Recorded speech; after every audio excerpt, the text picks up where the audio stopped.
আমরা দেখি নাই, আমার বাবারা দেখে নাই।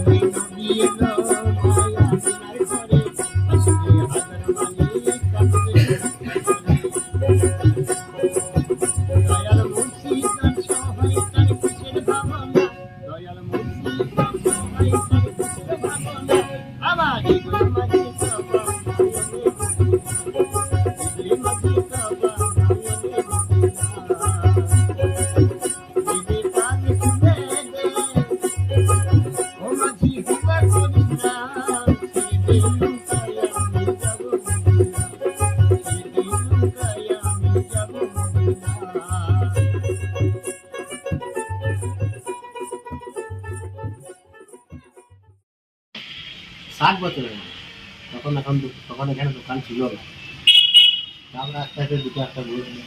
হ্যাঁ, এখন তো অনেকের দোকান, আমার দোকানের নাম হচ্ছে মা কঙ্কালী মিষ্টান্ন ভান্ডার। টিফিন খাবার, দুপুরের খাবারও পাওয়া যায়, রাতে অর্ডার দিলে পাওয়া যায় খাবার।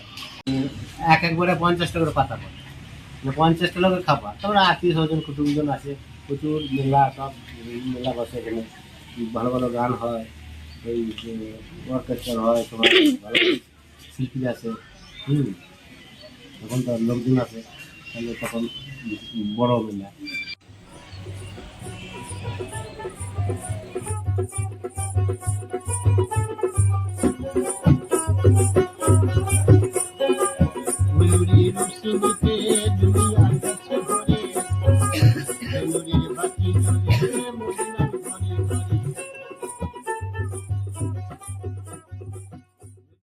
পরিবর্তন যখন দুপায় হাত মানুষের বুদ্ধিজীবী, যখন তোমাদের আমার মধ্যে বুদ্ধি এলে তখন মানুষের স্বার্থপর হিংস্র সমাজের সব শ্রেণীর মানুষ, সব মানুষ হাতে হাত মিলিয়ে বাস করছে নেক্সট সাইডে।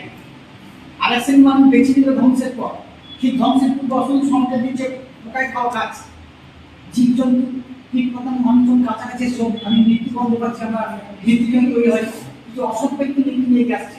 যেই অসৎ সংকেত সমাধান আকাশে ডোবলাট করছে হলকাস্ট, যেই ব্লাস্ট করে বিশ্ব পলিউশন হচ্ছে, অক্সিজেন কমছে, কার্বন ডাইঅক্সাইড পাচ্ছে, মানুষ ধ্বংসের মধ্যে বর্তমান চলছে, ইসরায়েলের চলছে, ইরানের চলছে, কিছু অসৎ সুস্থ মানুষের ধ্বংস হচ্ছে, নিরীহ ব্যক্তি মারা করছে।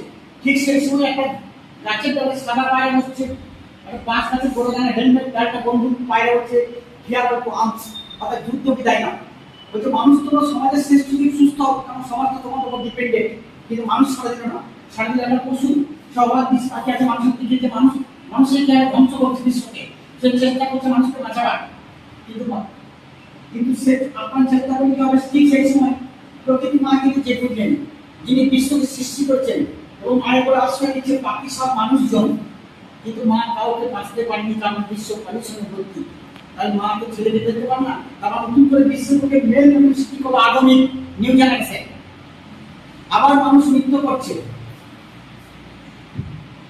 এটা চকিত হরিণ, একটা হরিণ পিছন দিকে তাকিয়ে আছে। এটা কোনো একটা লোককে বলছে যে মানুষ জন্মগ্রহণ করছে, এই জন্মটা জীবনটাকে সহজভাবে প্রাণভাবে শিক্ষার মধ্যে নিয়ে এগিয়ে দিয়ে চলো, জীবনটা কিন্তু খুবই সীমিত, এটা বোঝাবার চেষ্টা করছি। আর এটা বিভূতিভূষণ বন্দ্যোপাধ্যায়ের পথের পাঁচালী। আর আমি তোমাদেরকে একটা বিশেষ দিনের সাঁতারে দিচ্ছি, আজকে একটা বিশেষ দিন, আজকে এই প্লাস কবিতা দিবস, বিশ্ব কবিতা দিবস, আবৃত্তি দিবস আসছে। তোমাদের একটা জিনিস বলছি, তোমাদের কম বয়স, আমি বলছি তোমার জীবনে কিন্তু কোনোদিন বিপদে পড়বে না, 100% শিওর। প্রকৃতির মধ্যে যে না, এ কি বলছি তোমাদের, সমুদ্রের ঢেউ, মানুষ শিল্পী, সমুদ্রের ঢেউ কিন্তু পরপর থাকে, এক এক ঢেউ এক একটা জেনারেশন। এই ঢেউটা বলছে আমরা 2 অতিথি, আমরা প্রত্যেক মানুষ কিন্তু বিশ্বে অতিথি 80 থেকে 100 বছর। এই সময়ের মধ্যে কিন্তু আমাদের সমস্ত সুযোগগুলো কিন্তু একবার করে আসবে। কী কী সুযোগ? School final, HS, BA, MA, PhD, ভবিষ্যতে কোনো কর্ম। সঠিক কর্ম সঠিক সময় করতে না পারলে আমাকে তোমার পিছনে ঢেউটা ফিরছে সামনে আসার জন্য তোমাদের পিছনে কিন্তু অলরেডি তোমাদের জায়গাটা নেওয়ার জন্য কিন্তু লোক দাঁড়িয়ে আছে। কিন্তু তোমাদের কিন্তু সঠিক কর্ম করে গন্তব্যস্থানে দিতে হবে, যেখানে তোমার জন্য ভালো ভালো সুযোগগুলো সামনে দাঁড়িয়ে আছে। ঠিক আছে, আমি তোমাদেরকে নদীর জলের সঙ্গে তুলনা করছি। নদীর জল যখন এঁকে রেখে সমুদ্রের সামনে যাবে, তোমরা কিন্তু অলরেডি সমুদ্রের সামনে যাচ্ছ। যাওয়ার পথে নদীর কিন্তু প্রচুর বাধা আসে, তখন সে গতি পরিবর্তন করে জায়গা থেকে সরে আসে, কারণ তার চারদিকে সমুদ্রের সঙ্গে। আর তাদের ভয়ের কোনো কারণ নেই। নদীর যখন বাঁধ থাকে, তোমাদের কিছু বাঁধ আছে। কিসের বাঁধ? হৃদয় বাঁধ, এক পাশে বাবা, এক পাশে মা। কোনো কারণে একটা ভুল কাজ করে ফেলেছ, তখন কিন্তু প্রথমে তোমাকে কিন্তু বাঁধে রাখতে হবে যে বাবা মাকে এত সুন্দর করে পড়াশোনা করছে, আমি এই কাজটা করলাম, ঠিক করলাম। তখন বাঁধ চেষ্টা করবো তোমাকে আবার স্রোতের মধ্যে নিয়ে আসা। ভুল হতেই পারে, তোমার এই কিন্তু স্রোতের মধ্যে আসতে হবে। যদি স্রোতের মধ্যে না আসে বাঁধ টপকে বাইরে চলে যাও, তোমার কিন্তু সেদিকে স্টপ হয়ে গেলে, লাইন হয়ে গেলে তোমাদের চলার পথটা রুদ্ধ হয়ে গেল। তাই বলছি রবি ঠাকুর যে যেদিন জন্মগ্রহণ করেছে ঈশ্বর কিন্তু সুপ্ত অবস্থায় সব বেরিয়েছে। তাই আমি তোমাদের সাথে কথা বলছি, আমি কিন্তু ভারতবর্ষে প্রথম করেছি রবি ঠাকুর গান সাঁওতালি ভাষা, এবার আমার একটু উর্দু ভাষা। আমি যদি গান ছিল, তাই রবি ঠাকুর বলছে গোপতা আমার লোকলে বাংলা গান গায়। এটা মানে বলছে আমার হিয়ার মাঝে লুকিয়ে ছিল দেখতে মনে পায় না। আবার বলছে সেটা এটা মারা কাতাম ভিড় কহকে ওনার কাছে জি কাতা জি বাঁচবে বেলা আর্মি থাম তিলা শেখাতে জিটা লাগে নানান বগিচুকে কথা না জি বার যাবে। ঠিক আছে, আমি তো গান করে সিদ্ধ করে দিচ্ছি। সেদাই লাগে মারে কাতাম কে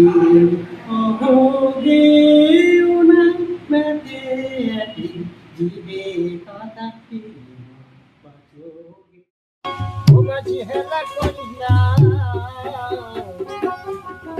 ছেড়ে দে নৌকায় আমি যাব মদিনা, ছেড়ে দে নৌকায় আমি যাব মদিনা।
আবুল রাজবাড়ি প্রায় 300 বছরের পুরনো। ভরতচন্দ্র সরকারের প্রতিষ্ঠা করেছেন, এই সরকার বাড়ি নামেও পরিচিত। এছাড়া এখানে দুর্গা পূজা হয়, এটিও প্রায় 286 বছরের পুরনো। ভরতচন্দ্র সরকারের আমল থেকে এখানে হয়।